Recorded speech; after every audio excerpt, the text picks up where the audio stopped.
mobile has kind of set the pace on what to expect from connected devices, right? I mean, if you look at smartphones today, if you look at tablets today, just the performance, the sheer performance of what we can deliver in those, in terms of video and audio and graphics and so on, is just stunning, right? So what happens is when you drive that kind of performance in a connected device like the phone, then consumers who use that, they don't expect anything less from other devices in the house, right? So most of us probably never found changing channels too annoying on the TV, but now, right now, when I sit in front of my TV and hit the channel, it's like, why is this so slow? And actually, if you look at set-top boxes in the house, and you have these big boxes that are kind of clunky and so on, so these are actually set-top boxes that we built just to showcase what a next generation set-top box can be, and I'll just show it to the camera here.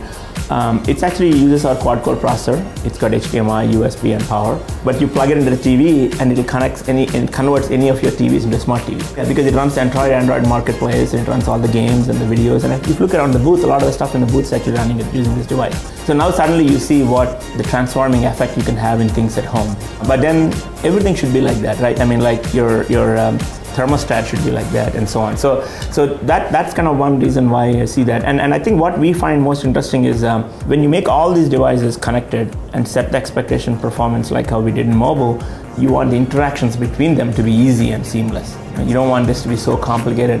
So we've been working on technology called AllJoin here, which is a peer-to-peer communication protocol. And what that does is suddenly you could totally change the experience. You could be streaming multiple videos here. You could make one of these videos go onto the main TV. You can change the user experience. You can change the interactivity, a true multi-screen interactivity. You should not have to worry about where it's managed and how it's managed as a user. So I'll give you an example. When you use web browsers and when you use HTML, you don't really worry about where it's done, right? You just connect to the web, because now there's a protocol and a mechanism that's standardized like HTML that just works, right? You know, sometimes you may want to control the TV with your tablet. Sometimes you may want to control the tablet to the TV.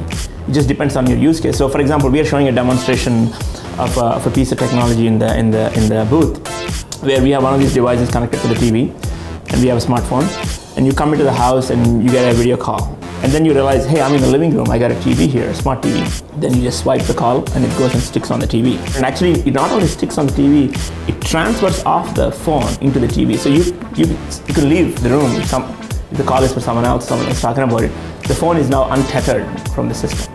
So now we've just transferred the whole call from the phone to the TV. You ask the question, what is controlling what? There's nobody controlling anybody, right? And you can then decide, you know what, I want to transfer the call back to the phone. You press a button, it comes back to the phone, and then you can continue with the phone. So that's what I mean by peer-to-peer. So these are all technological connected peers that at any given point of time can act as a slave or a master based on your user situation, right?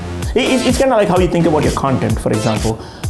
Is my content on my phone, on the phone card, or is it on the memory of the phone, or is it in the cloud somewhere? You should never have to think about that. You just want to play your music independent of where it is. You just press play and you hit a search and it finds where it is in place. And that's the kind of things that I think will happen. And it's not going to just overnight transform, but I think it'll happen in pockets. So it'll happen in the living room between your phone and the TV and the set-top box first. Maybe it'll expand into the car, maybe expand into the mall that you go to, and slowly, it'll kind of piecewise spread itself to the point where it is a connected world.